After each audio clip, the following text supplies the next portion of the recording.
Hey, welcome back to the Sleepy Historian. Tonight, we're heading far back. No, way back. To the dirt paths and cold hearths of a medieval village. The kind of place where life wasn't just hard, it was relentless. Oh, and if you're enjoying these stories, I'd really appreciate a like or subscribe. Super curious where you're all listening from, so drop a comment with your location and what time it is there. Always blows my mind how people are falling asleep to this all over the world. All right, settle in, take a slow breath, and let your body relax. Imagine yourself waking up, not to the buzz of an alarm clock, but to the cold sting of air nipping at your face. You're wrapped in a thin wool blanket, lying on a straw mattress, and the dim light slipping through the cracks of your wooden shutters tells you dawn is here. Not that it looks any different from the rest of the day. It's always gray, always damp, and always cold. You sit up. The room smells like smoke and damp earth. There's no heating, no insulation, just a single hearth in the main room that barely keeps the frost from forming on your mug of ale overnight. Your feet hit the dirt floor. It's not stone, not wood, just earth, and the chill shoots straight up your spine. The only warmth you'll get today comes from movement, and maybe, if you're lucky, a bit of soup later on. You pull on your coarse linen shirt and wool tunic. Clothes in this time aren't washed often. They're heavy, scratchy, and carry the distinct scent of labor and livestock. You tie your belt, leather, old, probably inherited, and slip into shoes made from hardened hide that barely protect you from the mud and ice outside. Outside your cottage, the village is already stirring. Chickens peck at the frozen ground, smoke coils lazily from thatched roofs. A baby cries in the distance while someone yells at a stubborn ox. Life here is not quiet, it's just constant. And everything has a purpose. Your home, if you can call it that, is a single-room, timber-framed structure with wattle and daub walls. There's no privacy, no separate bedrooms. At night, your whole family shares the same straw mattress. If you're lucky, maybe there's a curtain dividing the bed from the rest of the room. If not, you simply sleep shoulder to shoulder, feet toward the fire, rats occasionally scurrying across the floor. And no, you can't just go to the bathroom in private. The village uses a shared pit latrine, basically a hole in the ground, or in the worst case, a chamber pot emptied into a trench behind the house. The smell? Always lingering. You make your way to the well in the center of the village. Water is heavy, and you're carrying 2 wooden buckets. The path is muddy, slick, and rutted with years of use. If it's winter, the mud is frozen. If it's spring, it's practically a swamp. You slip once or twice, maybe more. But you get back up because that's what everyone does. There's no time to complain. Breakfast is a simple affair. Stale bread soaked in ale or water, maybe some porridge if oats are available. No meat, no fruit, no sugar, just dense, chewy calories to get you through hours of labor. Everything here is about survival, not comfort. Hunger is a constant background hum, not starvation necessarily, though that happens, but a dull, persistent not-enoughness that weighs on your limbs and dulls your mind. And yet, your day is only beginning. You head to the fields if you're a man, or to the home if you're a woman, though those lines blur when times are hard. Everyone works. Children too. Tasks rotate with the seasons, planting in spring, tending in summer, harvesting in fall, struggling to survive in winter. You know every rock and rut in the path to the fields. You know how the soil feels in different weather, how to spot the early signs of crop rot, and which weeds will kill your harvest if ignored.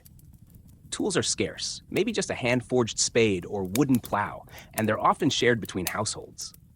But the work never ends. You bend, lift, scrape, sew. You do it again and again. By midday, your back aches, your knees throb, and your hands are raw.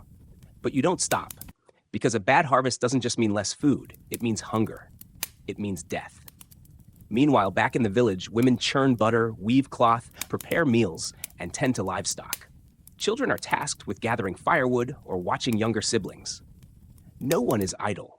There's no such thing as a lazy day, not unless you're ill. And if you're ill, well, that's another story entirely.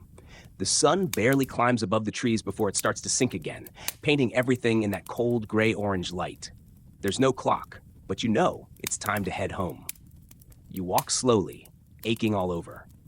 The village comes back into view, smoke rising from hearths, dogs barking, hens roosting.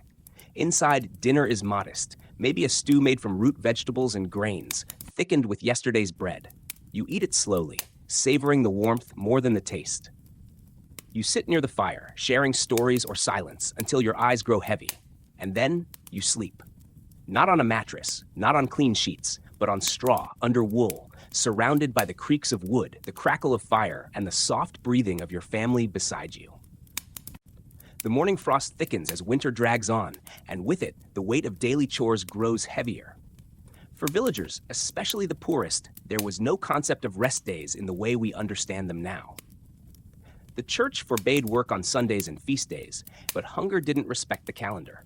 When food stocks ran low, even sacred rules bent to the will of the stomach. Preservation methods were primitive. Meats were salted or smoked, grains stored in sacks, and root vegetables buried in cellars, but nothing was guaranteed to last. Rats chewed through sacks, moisture rotted stores, and mold crept silently over cheese and bread. Winter was a slow, grinding test of endurance. If you couldn't ration what you'd saved from the harvest, you might not see spring. The fires at home barely kept the cold at bay. Chimneys were rare. Most homes used simple holes in the thatched roof to release smoke, so the air inside was thick and bitter. Eyes stung constantly. Children developed coughs that never quite went away. The thatch itself, dry straw packed tightly overhead, was a haven for lice, mites, and even rodents. You'd sometimes wake to the sound of something scuttling above you, or feel the itch of flea bites burrowed into your ankles. And yet, despite the hardships, the village moved with a rhythm. People married young, often by arrangement, and families grew quickly. A mother might have 10 or more children, knowing only a few would survive infancy. The grief of a lost child was common, but that didn't make it any easier. Graves were dug in frozen soil, sometimes shallow, marked by nothing more than a wooden cross and a whispered prayer. In the colder months, indoor work became the norm. Women spun wool, patched clothing, and prepared medicinal herbs passed down through generations.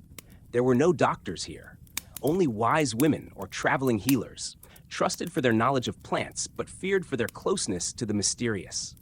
A fever might be treated with yarrow or chamomile, a festering wound with garlic or honey. But many simply didn't survive infections. A small cut could fester and kill within days. Children played, but not in the way we imagine today.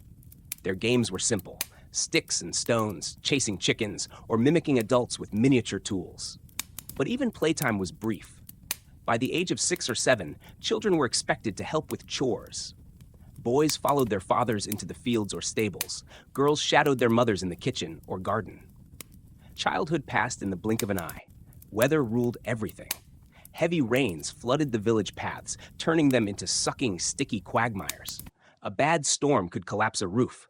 Lightning might strike a granary and take a whole season's food in minutes. Villagers watched the sky with wary eyes, hoping for gentle sun, dreading hail or drought. There was no safety net. If crops failed, starvation was not just a possibility, but a certainty. And then there were taxes. Yes, even in this meager life, the Lord demanded his due. A portion of everything you grew or raised, grain, eggs, pigs, firewood, belonged to him. Come collection day, a steward would walk from door to door, tallying your produce and taking his share. Resistance wasn't an option. If you refused or couldn't pay, punishment came swiftly. Fines, beatings, even time in the stocks in front of the church. Public shaming wasn't just punishment. It was deterrence. Villagers worked not just for themselves, but for their lords, their clergy, and their community. Every few weeks, you'd be called for corvée labor, forced, unpaid work repairing roads, clearing brush, or building walls. Even if your own roof leaked or your crops needed weeding, you went. If you didn't, your absence was noted. Religion colored every aspect of life. The village church was more than a place of worship. It was the social hub, the judge's bench, and the final authority on right and wrong. You paid tithes, a tenth of everything you had, and prayed for protection against sickness, crop failure, and war. The priest interpreted the will of God, and you obeyed, because what else was there? In a world filled with suffering, faith offered a kind of explanation. Still, kindness flickered in the cracks. Villagers helped one another when they could. A neighbor might share salt when yours ran out, or help you fix a broken door. Community wasn't a luxury. It was survival. Isolation in this world was a death sentence. And in the evenings, after the day's labor ended, people gathered around fires to tell stories of saints and monsters, of battles and omens, of the rare joy that came with a wedding or a harvest feast. These stories didn't just pass the time, they gave meaning to suffering and hope to endure another day. Because tomorrow, the sun would rise again, and the hardships would begin anew. At first light, a rooster's crow echoed through the frost-covered fields, and another relentless day began. The men trudged out to the fields with heavy limbs and aching joints. There were no tractors, no steel plows, just crude wooden tools dragged by oxen. The soil, often clumped and stubborn, had to be turned by hand. Every furrow was a struggle, and every seed planted held a quiet prayer. Please, let it grow. Work in the fields was backbreaking. From spring planting to autumn harvest, there was always something to be done. Hoeing, weeding, gathering. There were no breaks except to wipe sweat from your brow. And all of this effort could be undone in an instant by bad weather, pests, or disease. Locusts might descend and strip the fields bare. A single summer hailstorm could shatter a crop that took months to nurture. There was no insurance, only desperation. Children, even the youngest, helped where they could. Boys scattered seeds or kept crows at bay by banging pans. Girls fetched water from the stream, a risky task in winter when the ice threatened to crack underfoot. Buckets were heavy, and slipping meant more than wet clothes. It could mean illness or worse. In the village, the rhythm of labor never stopped. Women spent hours grinding grain with stone querns, kneeling over the same circular patterns day after day. The fine dust clung to their skin and hair. Kneading bread was an act of endurance, and baking it in clay ovens meant tending to fires that filled the air with choking smoke. Clothing was patched and repatched, spun from coarse wool and often dyed with whatever could be found. Onion skins for yellow, nettles for green, or crushed beetles for a rusty red. Clothes were not fashion statements. They were armor against the cold and the filth. Shoes, if one was lucky enough to have them, were made of stiff leather and wore out quickly. Many simply went barefoot, toes cracked from frost or embedded with mud. Sanitation was primitive. There were no toilets, just wooden privies or pits dug near the edge of the village. Human waste was often used as fertilizer, a dangerous practice that bred disease. Fleas were everywhere, lice even more so. People scratched constantly, their skin reddened with bites, infections common. The smell of unwashed bodies mixed with smoke and livestock was ever present. Yet for all the physical hardship, there was an emotional toll as well. Hunger gnawed at the spirit. Malnutrition led to thin limbs and swollen bellies. A meager diet of pottage, boiled grains, beans, maybe a scrap of meat if fortune smiled, wasn't enough. Dreams of bread and cheese were as real as the aches in their bones. And then came the injuries. An accident with a scythe, a misstep carrying firewood, a fall from a ladder. These could be life-altering or life-ending. There were no emergency rooms, no surgeons in the village. A broken leg could mean a slow death from infection, or a permanent limp that left you unable to work and feed your family.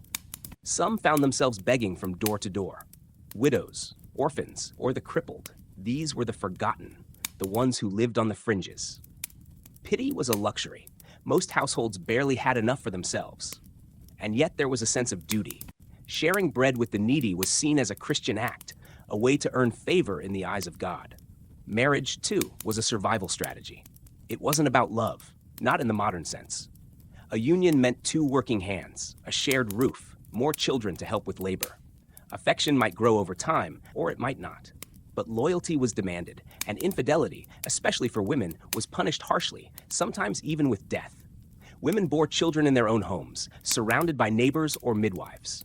No pain relief, no sterile tools, just blood, prayers, and the hope that both mother and child would survive.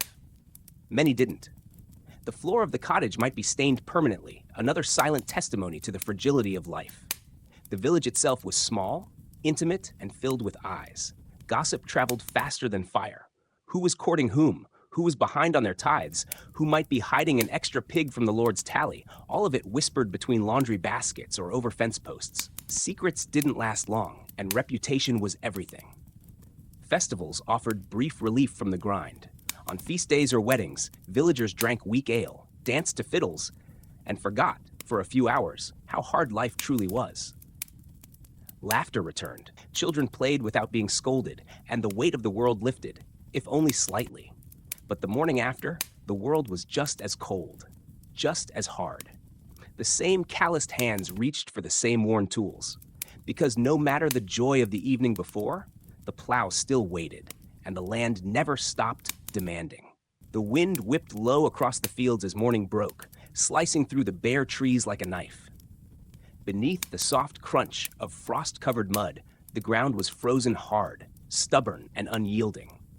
Villagers shuffled out of their homes, cloaks pulled tight, breath streaming like ghosts in the cold air. Their eyes were still heavy with sleep, but the demands of the day left no room for rest. Chickens squawked as coops were unlatched, goats bleated impatiently from their pens, and a low moan came from the barn. One of the cows had calved in the night, and the newborn needed warmth quickly, or it wouldn't last the day. Inside the homes, women stoked the hearths back to life, using the precious kindling they had saved in dry cloths beneath their skirts. Fire was life here. Without it, there was no food, no warmth, no light. Children gathered close to the embers, hands extended, eyes watering from the smoke curling under the thatch roof. The smell of damp wool, stale air, and burned oats filled the cramped interior. Breakfast was simple, if it happened at all. Often it was just a hunk of coarse bread softened in weak ale or watered-down milk. If a family was lucky, maybe a few strips of salted pork or an onion left over from storage. Hunger wasn't a visitor here. It was a regular guest, lingering at the edge of every meal, reminding everyone that winter was far from over. Once the animals were tended and the children bundled in every scrap of fabric they owned, the villagers turned to their tasks. Men headed to the fields, not to plant or harvest, but to repair fences, dig drainage ditches, or clear away the debris of last week's storm. Women wove, spun wool, patched clothes, and preserved whatever food scraps they could. Even the elderly had roles, shaping wooden tools, watching over toddlers, or simply sitting at the edge of the hearth, telling stories that reminded everyone how hard life used to be, and how hard it still was. Illness hung heavy in the village this time of year. Coughs echoed from house to house, and fevers claimed the old and young alike. There were no doctors, only the midwife, a few bundles of herbs, and prayers whispered into the fire. If someone died, which happened more often than anyone cared to admit, the village would gather quickly to dig a grave in the frozen ground. It was work that chilled your soul more than your bones, and the quiet at those burials said more than any sermon could. Despite it all, there was resilience, woven through the hardship like thread through a tunic. Children still found ways to laugh, chasing each other around icy puddles or carving shapes into frost-covered windows. Someone would play a tune on a battered flute, or an elder would recount a story of warmer seasons, of good harvests, of village fairs and blessings yet to come. As the pale sun began to dip once more, the villagers returned home, shadows stretching long behind them. Smoke rose again from chimneys, curling into the darkening sky like a quiet promise of survival. The fires were stoked higher, and meals, no matter how humble, were shared in silence or in soft conversation. Faces lit by firelight, they sat shoulder to shoulder, warmed by the same flickering flame that had watched over their ancestors. There were no guarantees in the medieval village. No safety net, no fallback. Just the cold earth, the strength of the community, and the quiet endurance passed down through generations. As night settled over the village, a deep silence crept in, broken only by the occasional howl of a distant wolf or the creak of wooden beams adjusting to the cold. The wind rattled loose shutters and slipped through the gaps in walls, whispering over sleeping faces. In a world without insulation, the cold was a presence, an unwelcome guest that curled beneath blankets and stole warmth from every breath.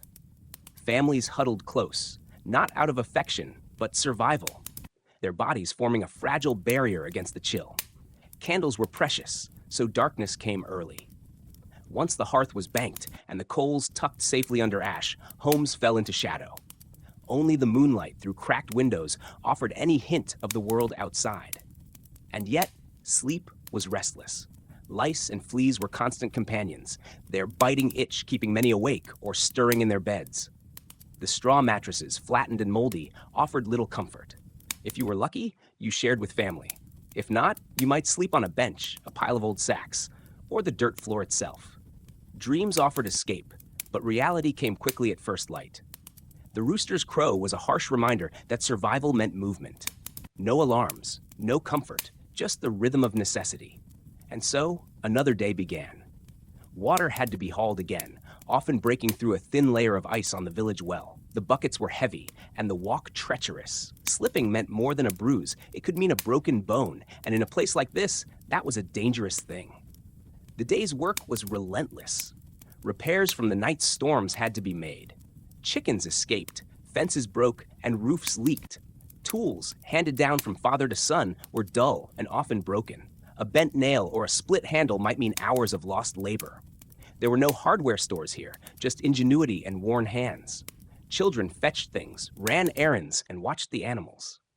From the age of 5, they had jobs. Idleness wasn't a choice. Food remained scarce. Salted meats were dwindling, root vegetables sprouted mold, and grains attracted mice no matter how well stored. Rats, too, were a constant menace, chewing through sacks, scuttling across floors, and spreading disease. Cats helped, but not nearly enough. The villagers took turns checking stores, patching holes, and setting traps. If someone lost too much, they'd have to beg from neighbors, hoping for mercy, but often finding none. Resources were stretched, and generosity could be a dangerous luxury. Yet, amid all this hardship, there were rituals. The blacksmith might offer a talisman to ward off bad luck. The village priest, clad in threadbare robes, would mutter Latin prayers over cracked altars. On certain days, the entire village might gather to honor a saint, burn herbs, or simply remind themselves they were still alive. These gatherings were brief, somber affairs. Joy was fleeting here, but unity mattered. Then there were the unspoken terrors, things villagers didn't talk about in daylight: witches, ghosts, spirits that lived in the woods. If someone disappeared, they said it was wolves, or worse. The forests beyond the fields were thick and dark, full of ancient fears. People kept charms by their doors, scratched protective symbols into beams, and whispered warnings to their children. And still, the days marched on. Every step through the snow-packed mud wore down boots, already mended a dozen times. Fingers cracked and bled, lips split, but life continued. Not because it was easy, but because it had to. The idea of giving up didn't exist. You worked, you ate if you could, you slept when the fire burned low, and you woke up to do it all again. Not for glory, not for wealth, but because the alternative was colder than the wind outside. Surviving a medieval winter wasn't about bravery. By mid-morning, the village had shaken off its frozen slumber, though warmth still clung stubbornly to the hearths more than the people. The sun, pale and distant, cast long shadows across the snow-packed earth, turning icy puddles into mirrors that reflected the sky's harsh glare. Smoke curled lazily from the chimneys of the thatched-roof cottages, each plume a sign that someone inside had managed to coax life from damp logs and dwindling kindling. Inside one of these homes, a mother tended to her youngest child, who had developed a racking cough. No doctor would visit a poor village like this. If you were lucky, there might be an old woman who knew her way around herbs and roots, but most relied on superstition as much as medicine. Dried nettles were boiled into teas.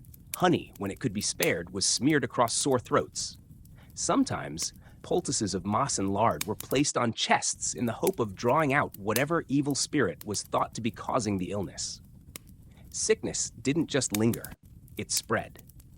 The village was tight-knit, homes often built wall to wall. A single cough could echo down alleys and find its way into neighboring cottages. Children, underfed and underdressed, were the first to fall ill. And as the days grew shorter and colder, the toll began to rise. Graves were dug while the ground was still soft enough to accept a spade, but sometimes bodies had to be stored in sheds or wrapped and left in the cold until the earth thawed again. Still, the living worked. There was no other choice. Bundled in layers of wool and patched linen, villagers made their way to the fields, not to plant, but to scavenge. Wild turnips, dandelion roots, and bitter greens that somehow resisted the frost were collected and brought home like treasure. Rabbits were rare, but caught when possible. Traps, once laid, were checked with quiet hope and a whisper of desperation. Children wandered along the frozen streams, looking for fish trapped in shallows.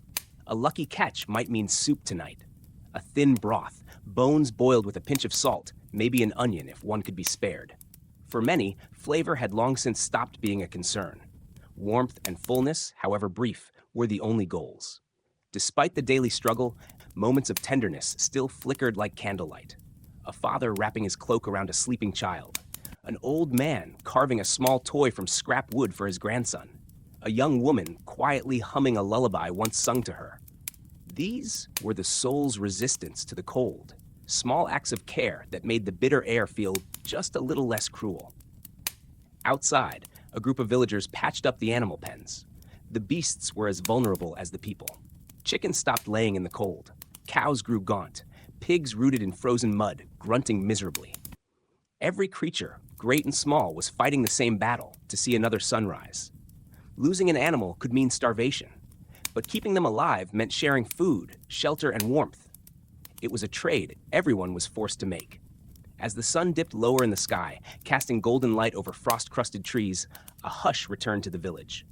Shadows grew longer. Meals were prepared, what little there was, while fingers fumbled with flint and steel to relight hearths. The scent of boiling turnip, of smoke-soaked wool, of sweat and firewood filled the air. There were no feasts, no second helpings, just survival. And then prayers. Before bed, heads bowed. Some mumbled Latin learned from a priest long gone. Others whispered to older gods, to ancestors, to the trees and stones. They asked for strength, for mercy, for one more day. Sometimes they asked for dreams of summer, of wheat fields, of ripe fruit, of sun-warmed stone.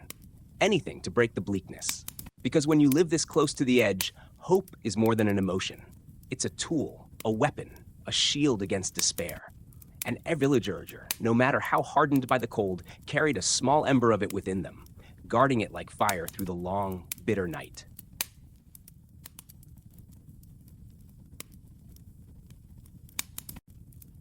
The cold wasn't just in the air. It had seeped into the bones of the village, becoming a second skin no one could shed. Each morning began not with a stretch or a yawn, but with a grimace, as stiff limbs unfurled from straw beds stiffened by frost. The thatched roofs above had done little to keep the warmth in. In fact, thin layers of ice often formed on the inside of the walls. Families awoke huddled together like livestock, sharing whatever body heat they could. A boy, no older than 10, pulled on cracked leather boots that had once belonged to his father. Stuffed with straw to make up for holes, they crunched as he stepped outside. His task today, gather firewood. But the forests nearby had been picked clean. Anything within easy reach was long gone. So he trudged further, into the frozen outskirts where wolves sometimes circled and the wind howled through naked trees like a warning. In town, his older sister helped their mother stoke the hearth. Coals were scarce. Firewood had become currency, and many bartered for it with eggs, scraps of cloth, or even labor. The women took turns blowing gently on the embers, coaxing flame from yesterday's ashes. If they failed, there would be no heat. And without heat, water turned to ice, soup stayed cold, and sickness became almost certain. Out in the open, another struggle played out. A young couple, recently married, their faces still unlined by the full weight of peasant life, were trying to repair a section of their cottage's wall that had collapsed under the weight of snow. Their hands were red, raw from hours of work without gloves. Every gust of wind bit deeper. Every stone lifted felt heavier than it should. And yet they worked in silence, side by side. This was love, not the kind found in songs, but the kind that carried buckets, patched holes, and dug trenches. Nearby, an elderly man stood beside a broken cart axle. It had snapped 2 days earlier, too brittle from the cold to support any weight. With no replacement in sight, he carved a new one from green wood, hands trembling with both age and cold. His granddaughter sat nearby, clutching a doll made from bundled rags and straw. Her cheeks were red with windburn. She asked him if spring would come soon. He smiled faintly and nodded, though both knew it was still months away. In the marketplace, if it could be called that, villagers traded by instinct more than need. A salted fish swapped for a bit of dried meat. A woolen scarf exchanged for 2 onions. No one had enough. Everyone had something. The stalls were nothing more than planks of wood set across barrels, the goods atop them meager offerings to the gods of survival. There was no money here, just mutual dependence, and a shared understanding. When one fell, others would be next. The bell at the chapel rang once, just a hollow clang in the wind, a sign that someone had passed. Again. The priest, wrapped in furs too fine for someone of his means, shuffled out into the cold with a prayer book and a weary expression. He no longer asked for donations. He asked for help digging. The ground was hard, and the graves were shallow. But rights still mattered. Even here, even now. Children played where they could, mostly in the snowdrifts, fashioning crude sleds or throwing snowballs made of more ice than powder. Their laughter was rare, but when it came, it echoed. For a moment, it softened the lines on their parents' faces. Moments like these reminded everyone that life still beat beneath the layers of hardship and silence. As dusk settled in, the village gathered once again inside their small homes. Meals were eaten by firelight, if a fire had taken. Eyes adjusted to the dark, and stories were shared. Not just for entertainment, but for preservation. Tales of ancestors who survived even harsher winters. Stories of lost summers, bountiful harvests, and miracles that warmed the soul even as frost gathered on the window panes. Outside, the wolves howled. They always did after dark. The villagers didn't flinch anymore. They simply placed more stones at the doors, drew their children closer, and hoped the walls would hold through another night. It wasn't just about keeping the cold out. It was about keeping the fear in check. Because in the medieval village, fear was a companion. Not always spoken of, but always present. Gnawing, whispering, waiting. And yet still, with every frozen morning and every weary night, the people endured. Not because they were fearless, but because they had no other choice.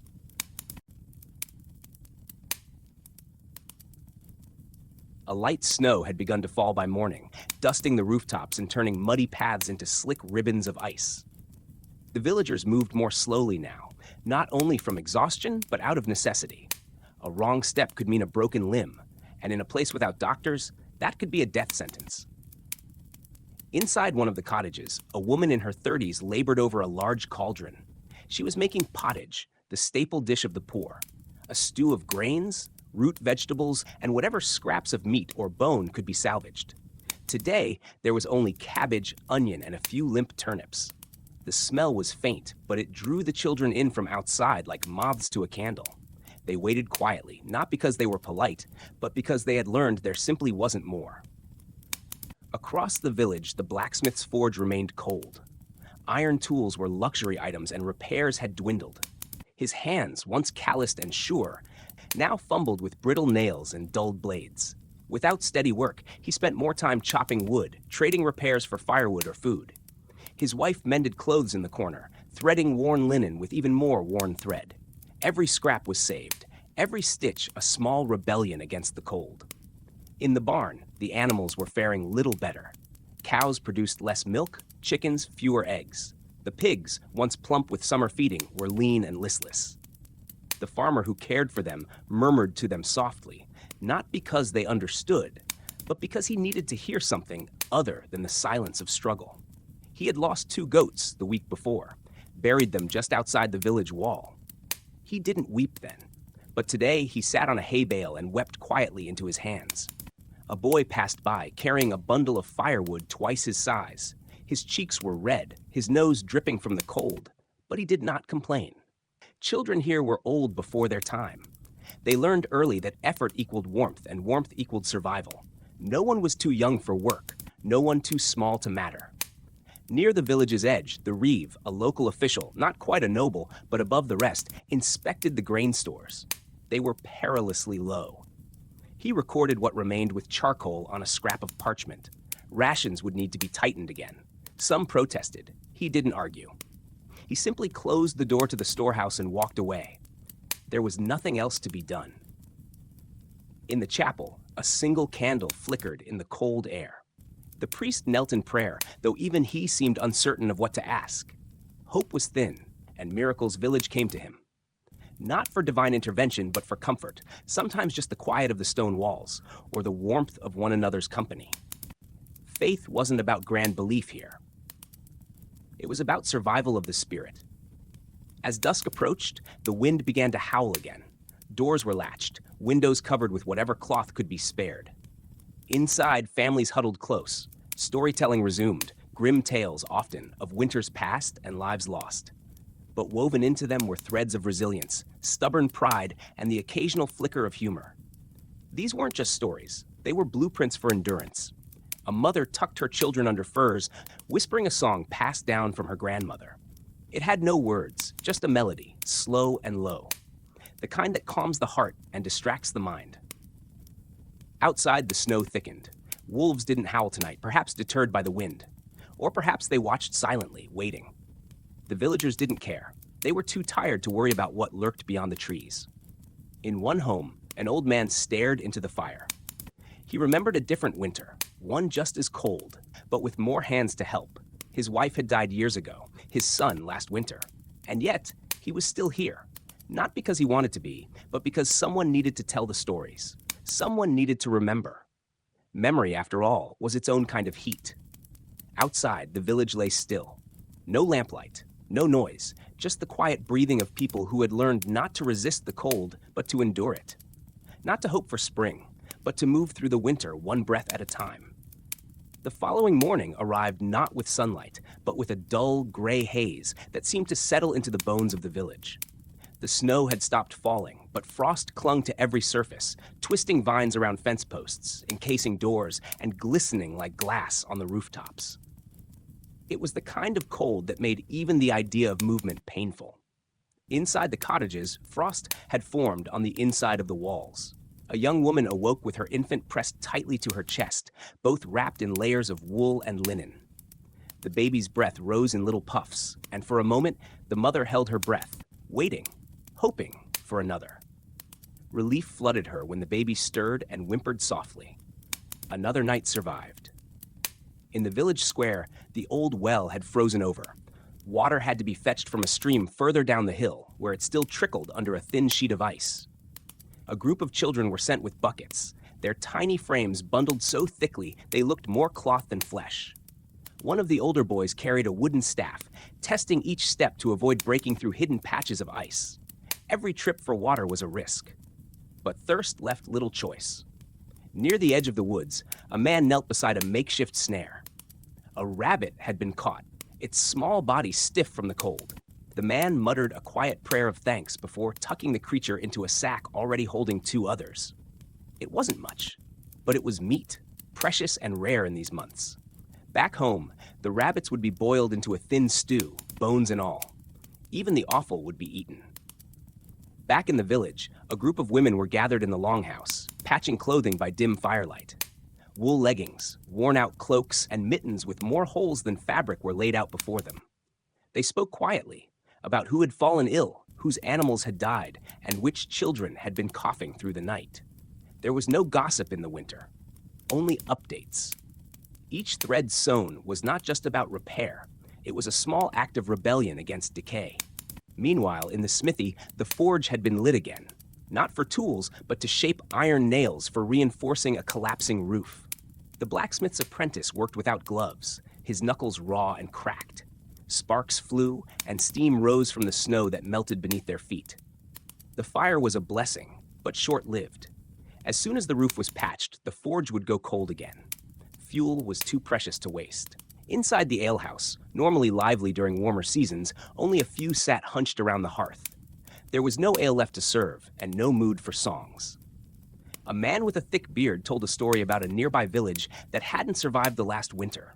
How the snow collapsed roofs, how hunger turned neighbors into thieves, and how spring came too late for most. No one interrupted. They all knew it could be their fate too.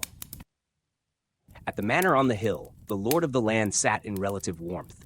His hearth burned bright, his stores were full, and his table, though simpler in winter, was never bare. Yet even here, there was unease. Servants had fallen ill, and the road to the next estate was blocked by snow. The isolation was growing, and even privilege had its limits. He stared at the fire, uneasy, as wind howled against the shuttered windows. Back in the village, an elderly woman hobbled from door to door, offering dried herbs, rosemary, horehound, and thyme. She called herself a healer. Some called her a witch. But in winter, superstition bowed to desperation. Her teas soothed sore throats, her salves eased frostbite. No one asked where she got her supplies. They simply accepted, grateful for anything that helped. That night, a new sound echoed across the village, the tolling of a handbell. It meant someone had passed. A child, they later learned. The sickness had taken him fast, too fast for prayers, too fast for healing. His father dug a grave by moonlight, the soil frozen so hard it rang like stone with every strike of the spade. No priest came, just the family and a small cloth-wrapped bundle. Sleep came slowly, if at all. The wind returned, rattling shutters and whistling through thatched roofs. Beneath their furs, villagers curled tighter, each heartbeat a quiet defiance. They didn't speak of spring. That would make its absence more unbearable. Instead, they focused on tomorrow. Just tomorrow. Because in a medieval winter, hope was a luxury few could afford. Survival was earned, day by day, breath by breath, in the frozen silence of endurance.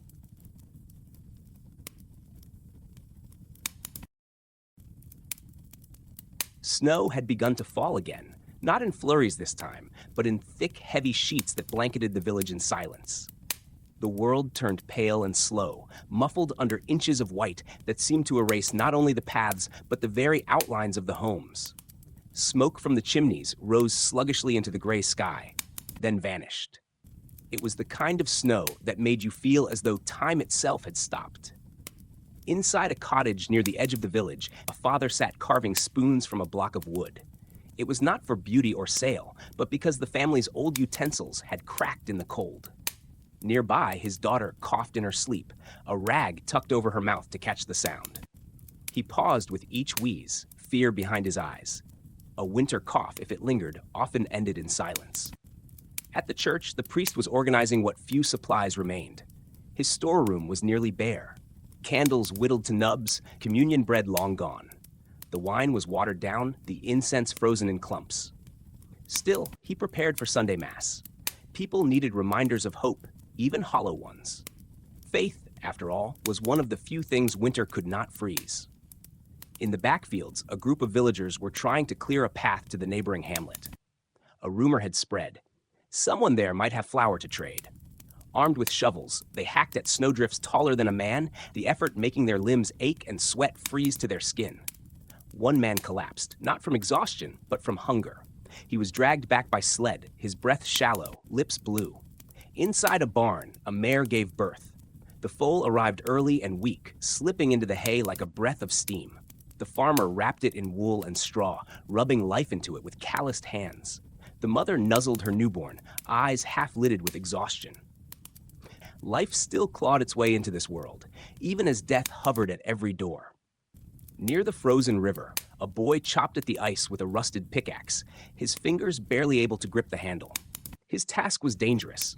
Many had drowned in these frigid waters, falling through when the surface cracked without warning. But the family needed fish. Just a few perch could feed them for days. He watched the water carefully, breath fogging the air, body tense for any sign of movement beneath the glassy surface.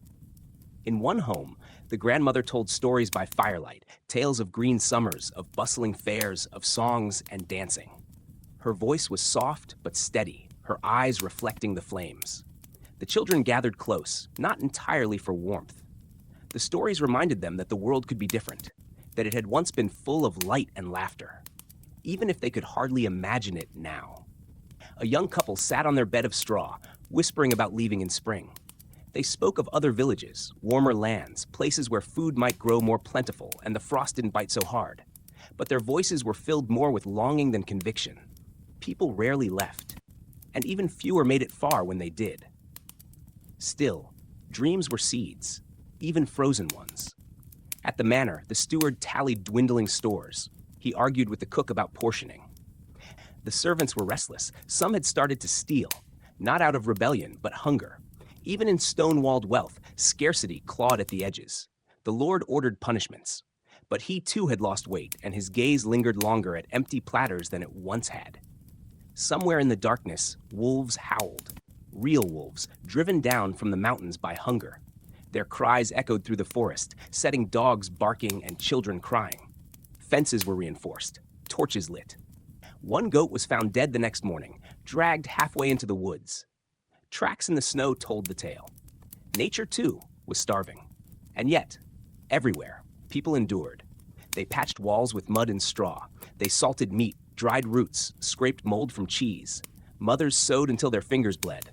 Fathers gave up their meals for children. Neighbors shared more than they could spare. Not because they were saints, but because survival depended on each other. Winter was a slow siege, and only unity made it bearable.